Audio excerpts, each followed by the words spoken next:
자, 며칠 전에 제가 어떤 형제를 만났어요.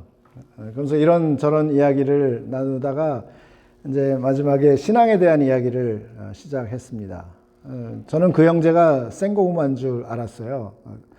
전에 몇 년 전에 한번 만난 적이 있어서. 근데 의외로 따끈따끈한 고구마더라고요. 성경에 대해서 많이 알고 있고 구원에 대한 확신이 있냐고 물었더니 당연히 있다고 대답을 했습니다.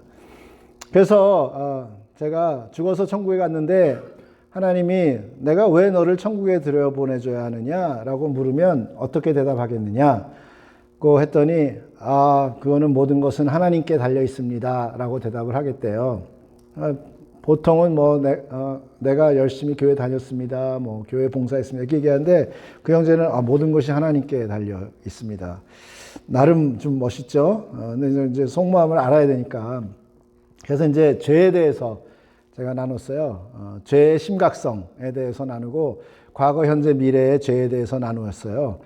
그랬더니 그 형제는 현재나 앞으로 짓는 죄는 철저하게 회개를 해서 회개를 통해서 용서함을 받아야 한다고 얘기를 하더라고요. 그래서 제가 이런 예를 들었습니다. 예를 들어서 하루에 10번의 죄를 졌다고 가정을 합시다. 되게 적게 진 거죠. 하루에 10번만 죄를 지면. 그래서 회개를 했는데 9가지 회개는 했는데 깜빡 잊고 한 가지를 잊어버렸어. 그러고 다음 날이 됐는데 또 10개 했는데 하나 잊어버리고. 그렇게 해서 1년이면 365개를 회개를 하지 못한 거예요. 365개 죄를. 80년을 살았다 그러면은 29,200개의 죄를 갖고 씻지 못한 채 하나님 앞에 가서 서야 하는 거야. 그렇게 서야 됩니다 하고 설명하니까 깜짝 놀라는 거예요. 그렇게 많아요? 왜냐하면 자기는 135살까지 살 거라고 그랬거든. 그러니까 135살이면 이거에 또 2배잖아요. 그만큼을 들고 가야 돼. 하나님 앞에 서야 되니까 깜짝 놀라는 거야. 그래서 제가 이사야서 53장 6절에 우리는 깜빡깜빡 잊어버리고 회개를 잊어버릴 수 있기 때문에 그래서 우리가 하는 거는 불완전하다. 모르고 지은 죄는 어떻게 할 거냐.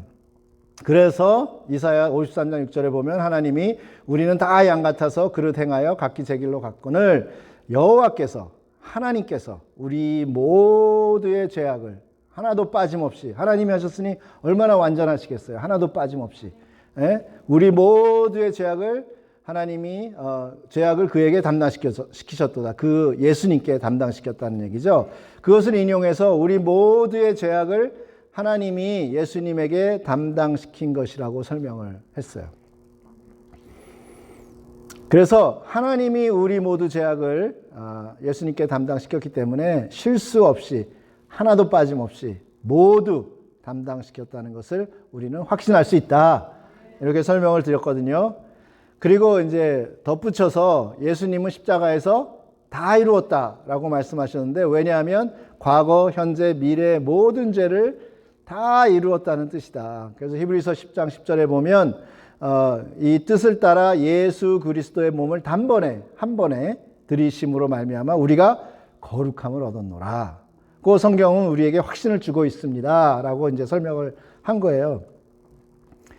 그래서 이제 이 성경의 약속의 말씀을 믿는 사람은 과거, 현재, 미래의 모든 죄를 단번에 용서받고 하나님 앞에 의인으로, 죄인이 아니라 의인으로 서게 되는 것입니다 라고 증거를 했습니다. 이것이 복음의 사실 핵심이에요. 그러고 나서 그 형제에게 형제는 지금 죄인이에요 의인이에요 하고 물었더니 내가 처음에 대화 시작했을 때는 그렇게 질문했을 때 자기 죄인이라고 얼굴도 못 들고 이렇게 숙이고선 죄인이죠 막 이랬거든요. 몸을 비꼬면서. 그런데 20분 동안요, 길지 않죠. 20분 동안 이 복음을 설명하고 다시 물어보니까 자기 의인이래. 그래서 내가, 형제의 마음밭은 이미 하나님이 준비시켜 놨기 때문에 20분의 짧은 시간의 복음을 제시로 복음을 깨닫고 받아들이고 믿게 되었다고 제가 얘기를 했어요. 이거는 제가 한 게 아니라 하나님께서 그 마음밭을 미리 준비해 놓은 것입니다. 저는 우리 교회를 개척하고 7년 동안 이 동일한 복음을 전했지만 아직도 깨닫지 못하고 믿지 못하는 분들이 있습니다 라고 얘기를 했어요. 뭐 시간이 문제가 아니에요. 여러분 얼마나 오래 믿었느냐가 문제가 아니에요. 이 이야기를 귀가 닳도록 들으셨는데도 아직도 죄인인지 의인인지 죄인 같기도 하고 이러고 살고 있는 분이 있다는 얘기예요. 근데 얘기를 들어보니까 벌써 이미 10년 전에 이 형제가 어느 전도사와 오랫동안 교제를 했더라고요. 그래서 그 전도사가 이미 자기에게 형제는 죄인이 아니고 의인이라고 얘기를 했더라고요. 근데 그동안 까맣게 잊어버리고 살고 있었던 거지. 그것을 이제 다시 한번 복음을 들으니까 옛날 생각이 떠오르면서 그때는 좀 희미했던 복음이 선명해지면서 믿음의 확신이 다시 한번 섰다며 매우 기뻐했어요. 이게 각이 딱 잡혔대. 그러면서 너무너무 기뻐하는 것을 보았습니다. 그러니까 하나님이 오늘 우리가 전도를 나가는데 전도자를 보내는 곳에는 전도를 받아야 될 사람들도 보낸다는 것을 믿으시기 바랍니다. 저희가 이 형제를 만나서 복음을 전할까 말까 하다가 이야기를 꺼냈는데 너무 진지하게 들으면서 변하는 모습을 보면서 야, 이건 내 생각대로 하면은 큰일 나겠구나. 하나님이 붙여준 사람 알 수가 없잖아요. 그런데 내가 불편해도 원치 않고 불편해도 하니까 하나님이 막 집에 갈 때는 막 얼굴빛이 그냥 환해져서 갔어요. 구원의 확신을 갖고. 그래서 우리 인생의 참 기쁨과 능력은 복음밖에 없다. 복음밖에 없습니다. 가정이나 교회나 사회나 다 마찬가지예요. 우리 자녀들도 마찬가지야. Youth, the power of your life is the gospel. Only the gospel. 복음이 내 머리 안에 내 마음에 있으면 학교에서 배우고 사회에 나가서도 you be the head, not the tail. 그게 복음의 능력이에요. 머리가 될지언정 꼬리가 되지 않는 것이 하나님이 주신 약속이거든요. 그래서 우리는 말씀을 우리의 마음에 심어야 되는 것입니다. 사도 바울은 고린도전서와 이제 골로새서에서도 이 남편과 아내의 관계에 대해서 언급을 했어요. 여기 에베소만 나오는 게 아니라. 근데 오늘 에베소에서는 남편과 아내의 관계를 예수님과 교회의 관계로 설명을 하고 있습니다. 이것은 곧 예수님과 교회와의 관계를 이해하면 우리 가정에서 남편과 아내의 관계를 이해하는데 도움이 된다는 뜻이기도 합니다. 자, 오늘 본문은 예수님과 교회를 신랑과 신부의 관계로 설명하고 있습니다. 예수님은 교회를 자기 목숨을 주기까지 사랑했다. 교회를 위해서 십자가에 죽으시고 교회를 세우기 위해서 성령님을 보내셨습니다. 교회의 능력은 예수님의 희생과 사랑 그리고 성령님의 능력으로 나타나는 것이 교회의 능력입니다. 예수님은 교회를 물과 말씀으로 씻어 깨끗하고 거룩하게 하셨다고 오늘 본문 말씀에서 이야기하고 있고요. 영광스러운 교회로 세우셨다고 오늘 본문 말씀에서 이야기하고 있습니다. 교회는 티나 주름 잡힌 것이 없을 뿐만 아니라 우리 교회는 티나가 있습니다만 티나 주름 잡힌 것이 없을 뿐만 아니라 거룩하고 흠이 없다. 그것이 교회예요. 근데 여러분 그게 믿겨져요? 여러분 교회가 거룩하고 흠이 없어요? 티나 주름 잡힌 것이 없어요? 교회가? 많잖아요. 그렇죠? 나는 좀 문제없는 완전한 교회에 가서 좀 예배 좀 드렸으면 좋겠어. 가는 데마다 문제야. 근데 여러분이 그 교회 완전한 교회 가는 순간 그 교회는 불완전한 교회가 되는 거예요. 그러니까 세상에는 완전한 교회가 없고 다 뭐 교회 보면 부조리가 있고 사건이 세상보다 어떤 때는 더 복잡한 때도 불구하고 사도 바울은 오늘 말하기를 예수님께서는 영광스러운 교회로 티나 주름 잡힌 것이 없고 거룩하고 흠이 없는 교회다라고 하나님 보시는 거예요. 왜요? 예수님이 그 교회의 머리니까. 예수님은 교회를 양육하고 보호하고 계시는 거예요. 예수님은 교회의 머리이자 곧 주인이라는 뜻이에요. 따라서 머리인 예수님께서 자신의 몸인 교회를 사랑하고 보호하고 양육하는 것은 이상한 일이 아닙니다. 여러분 세상에서 가장 사랑하는 사람이 누굽니까? 나 자신이에요. 나. 그러니까 예수님도 자기 몸인 교회를 얼마나 사랑하시겠어요. 당연한 거죠. 네.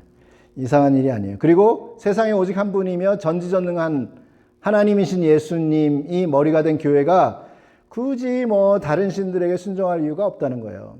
지난주에도 잠깐 말씀드렸지만 세상에서 가장 능력 있는 사람만 찾아가서 부탁하면 그거는 뭐 만사 형통 오케이 아니에요. 근데 뭐 찌질이 뭐 힘도 없는데 말만 잘하는 사람 100번 쫓아다녀봤자 문제 해결 안 됩니다. 힘 있는 사람, 그 사람한테 가서 청탁을 하면 해결할 수 있는 거예요. 근데 예수님은 가장 힘이 세신 분, 능력 있으신 분. 그래서 뭐 굳이 다른 데 가서 요청할 필요가 없다는 거예요. 예수님과 교회의 관계는 정말 아름다운 관계죠. 한 몸이니까. 자, 예수님이 머리고 교회가 몸이지만 그렇다고 해서 그게 수직적인 관계라기보다는 수평적인 관계다는 것을 우리가 기억해야 돼요. 예수님은 머리고 주인이에요. 그럼에도 불구하고 자기의 모든 것을 희생했단 말이에요.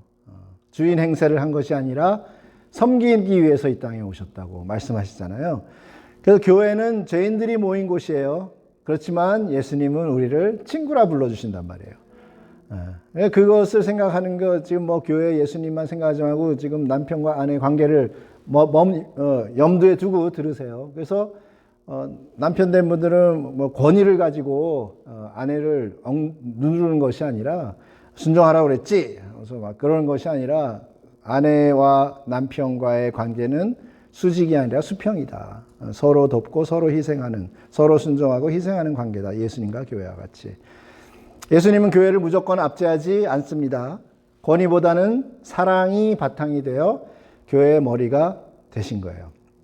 교회는 예수님에게 순종하는데 두려운 마음으로 하는 것이 아니라 즐거운 마음으로 순종합니다. 마치 제 아내와 같이 얼마나 즐거운 마음으로 순종하는지 모르겠어요. 예수님 안에 있으면 요동치던 풍파도 잠잠해집니다. 예수님 안에 있으면 우리를 꽁꽁 묶어있던 죄에서 완전 해방을 받습니다. 아멘. 하나님은 잔치를 준비해 놓으시고 우리를 초대하시고 계신 거예요. 아무것도 가져올 필요 없어. 그냥 와서 즐겨. 내 안에 들어와서 내가 준비한 거 그냥 즐기기만 하면 돼. 그렇게 차려놓은 잔치에 와서 먹고 즐기는 것을 보시기만 해도 하나님은 기쁘신 거예요. 얼마 전에 저희 집 뒷마당에 새 먹이통을 설치를 했어요. 새 통. 아시죠? 이렇게 폴대가 있고 거기 이제 달아놓는 거 있죠. 새 먹이통.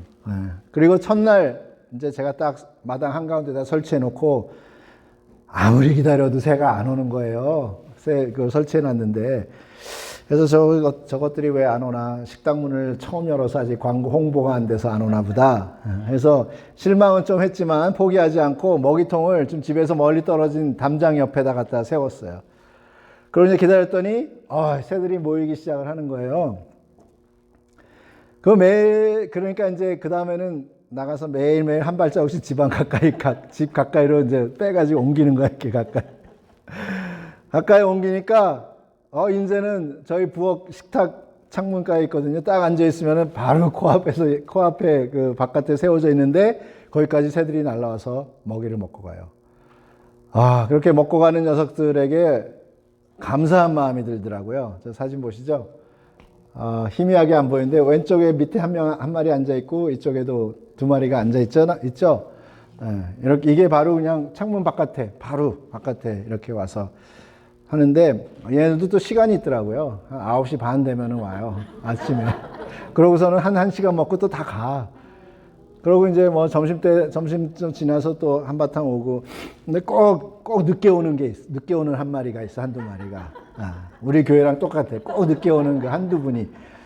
앉아가지고 마냥 한 10분, 15분 먹고 가요. 늦게 와가지고 또. 지 친구들은 다 먹고 이미 갔는데. 재밌어요. 새 종류가 그렇게 많은지 몰랐어. 색깔도 많고 빨간색도 있고 파란색도 있고 그래서 벌드 워치 하잖아요. 새 관찰하는 사람들 망원경 들고 다니면서 왜 하나 했더니 이제 저도 나이가 들어서 그런지 새를 보니까 시간 가는 줄 모르겠고 우리 딸애는 할 일 되게 없네, 엄마, 아빠. 그 새에다가 그 돈을 들여서 새 먹이를 달아놓고 자기들이 알아서 자연에서 먹을 수 있는데 막 이러더라고. 비아냥거리는데 너도 60이 돼봐라. 마치 엄마가 정성스럽게 차려놓은 저녁 식사단에 저녁 식탁에 자녀들이 막 모여서 정말 맛있게 먹는 모습을 보면은 잘 먹어주는 자녀들에게 감사하죠? 그런 마음 들지 않아요? 얘네들은 왜 이렇게 개걸스럽게 먹어? 이래요? 아니잖아요. 너희들 정말 맛있게 잘 먹구나. 내가 하나도 힘들게 차렸는데 힘든 줄 모르겠네. 하나님이 우리를 위해 모든 거 준비해놨는데 예수님에서 구원을 이루어 놓으셨죠. 예수님 또 율법까지 완성해서 우리를 의롭게 만들어 놓으셨죠. 또 이 땅에 교회를 세워서 사람들이 하나님 앞으로 나올 수 있는 통로를 마련해 놓으셨죠. 그리고 말하는 거예요. 와서 즐겨라. 나의 모습과 상관없이 그냥 하나님이 준비해 놓으신 곳에 오는 것만으로도 하나님은 감사한 마음이 든다는 거예요. 그러니까 토요 아침 그 기도에서 제 아내가 하나님한테 감사하다고 기도를 드렸더니 하나님이 아니 오히려 내가 감사하다 그러더래요. 그래서 아니 하나님이 왜 나한테 감사해요? 했더니 네가 이렇게 와주는 것만도 감사하다. 와주는 것도 하나님이 감사하더래. 하나님이 다 차려놨는데 은혜 주려고 차려놨는데 마음의 위로 주려고 차려놨는데 안 와. 그런데 힘들어도 와서 하나님 앞에 오니까 하나님이 야 고맙다 와줘서 그런 거야. Thank you for coming, God said. It's all here for you. I got it all ready. Thank you for coming. 그래서 준비해 놓으신 곳에 오는 것만으로도 하나님은 감사한 마음이 드는데 우리가 와서 하나님이 하신 일에 감사하고 찬양하고 막 열정으로 예배하고 이런 모습 보시면 얼마나 기뻐하시겠어요. 그렇죠? 사람의 삶의 인생의 최고의 목적은 하나님께 영광을 돌리고 그리고 하나님을 즐기는 것이다. Glorify God and to enjoy Him forever. 영원히 즐기는 것이다. 우리는 영광 돌리는 건 잘하는데 즐기는 걸 잘 못하는 것 같아요. 근데 하나님은 다 차려놓고 즐기라고 그러세요. 그럼 어떻게 하나님을 즐깁니까? 하나님이 준비해 놓은 곳에 오시는 거예요. 그곳에 와서 그냥 있는 거예요. 아무것도 안 하고 있든지 찬양을 하든지 기도를 하든지 그냥 와 있는 것만 하나님 임재 가운데 와 있는 것이 즐기는 거다. 그리고 원하시면 더 나가서 한 발자국 더 나가서 한 주간 동안 하나님이 나에게 하신 일을 서로 자랑하는 거예요. 야 이번 주에 하나님이 이런 일을 하셨네. 기대하지도 않았는데 이런 일을 하셨네. 그런 이야기를 주고받는 것 들으시면 하나님이 기뻐하시는 거예요. 또 이제 이렇게 이번 주 지난주에 이렇게 하신 거 보니까 다음 주에도 동일하게 인도하실 것 같아. 걱정할 필요 하나도 없을 것 같아. 우리 함께 감사드리자. 미리 감사드리는 거예요. 이것이 하나님을 즐기는 일이라는 거예요. 하나님 안에서 하나님 하신 일 이야기하고 하나님 하실 일에 대해서 감사하고 찬양하고 이것이 하나님을 즐기는 방법이다.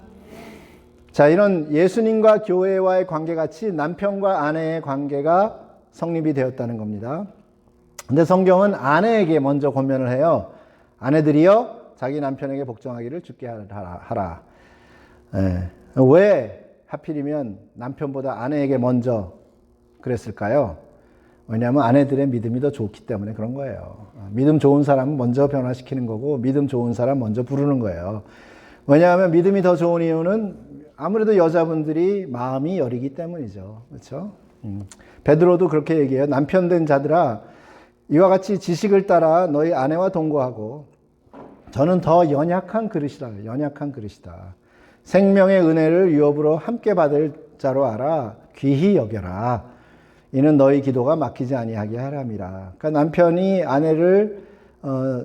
아내를 잘 사랑하고 위로해 주는 것은 남편의 기도가 열리는 길이다. 남편이 아내를 계속 구박하면 기도문이 닫힌다. 돌려 얘기하면 그런 뜻입니다. 아내를 더욱 사랑하고 위로해 주시기 바랍니다. 연약하기 때문에 여자분들이 하나님을 더 의지하는 거예요. 그래서 믿음의 용사들 보면, 구약에도 보면 여자분들이 세요. 약해 보이지만 또 믿음의 하나님 안에 딱 들어가면 또 믿음이 세요. 변함없이 예수님을 사랑하고, 예수님 당시에도 따라다니던 분들 여자분들이 많았어요. 그래서 다 예수님을 섬기고 공개하고 그랬잖아요. 그래서 의지하고 하나님의 말씀에 더 잘 순종을 해요. 그래서 아내들에게 먼저 권유하는 거예요. 너무 불공평하다고 생각하지 마시기 바랍니다. 그런데 자세히 살펴보면 남편에게 복종하기를 어떻게 해요? 죽게 하듯 하라. 그냥 남편에게 무조건 복종하라는 게 아니에요. 하라는 대로 예의하고서는 다 하라는 게 아니라 죽게 하듯 하라는 거예요. 아내분들이요, 잘 들으십시오. 다시 말해서 주님께 먼저 순종해야 된다는 거예요. 주님께 순종이 먼저라는 거예요. 그 후에 남편에게 순종하는 겁니다. 왜냐하면 먼저 주께 순종할 수 있어야지 남편에게 순종해야 하는 것이 쉽기 때문이에요. 예수님께도 순종 못하면서 남편에게 순종할 수 있을 것 같아요? 못하십니다. 하는 척은 하죠. 그냥 억지로 참고 누르며 억지로 할 경우는 있어요. 주님께 순종 없이. 하나님 말씀에 순종하라고 하니까 순종은 하지만 마음 편치 않아. 그리고 가끔 한 번씩 터져. 그것이 이제 주께 순종 없이 남편에게 순종하려고, 말씀을 순종하려고 자기가 노력할 때 나타나는 현상이에요. 그런데 나를 포기해야지 주께 순종하거든요. 주께 순종할 때. 그래서 나를 포기하고 주께 순종하는 사람은 이미 나를 버렸기 때문에 주님의 성품이 거기서 흘러나오면서 기쁜 마음으로 남편에게 순종을 할 수 있게 된다는 거예요. 죽게 하듯 순종하라는 또 하나 의미는 무조건 남편의 뜻에 순종하지 말라는 뜻입니다. 남편이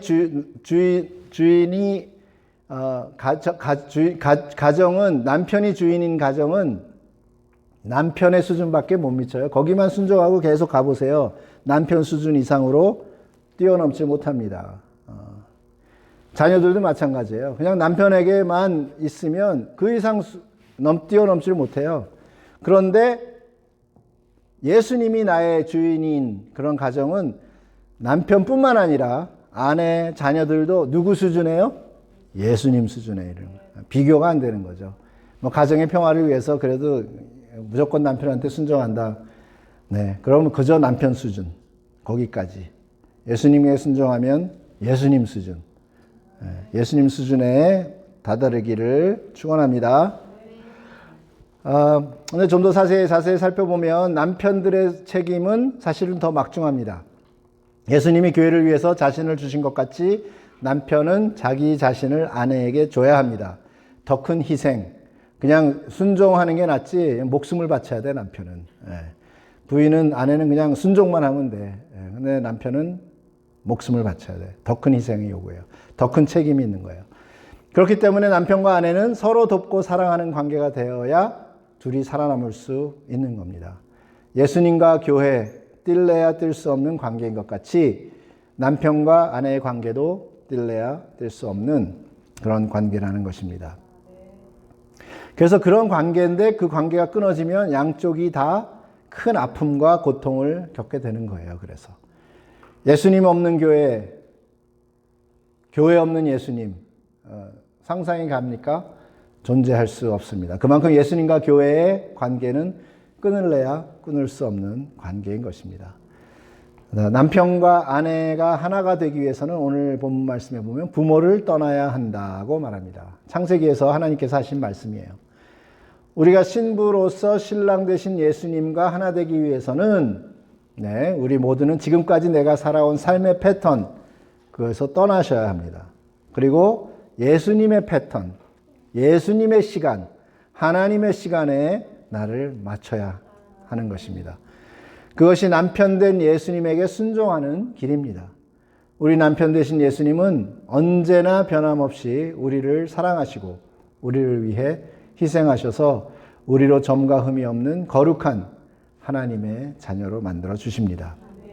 이렇게 예수님과의 관계가 온전히 성립되면 가정에서 남편과 아내의 관계도 아름답게 세워져 가는 것입니다. 우리가 인위적으로 세우려고 노력하는 것이 아니라 이미 세워진 예수님과의 관계, 그게 우리 교회로부터 이어져 나가서 여러분 가정에까지 흘러넘쳐서 아름다운 가정들이 세워지길 주님의 이름으로 축원합니다. 아멘. 우리 함께 기도하겠습니다.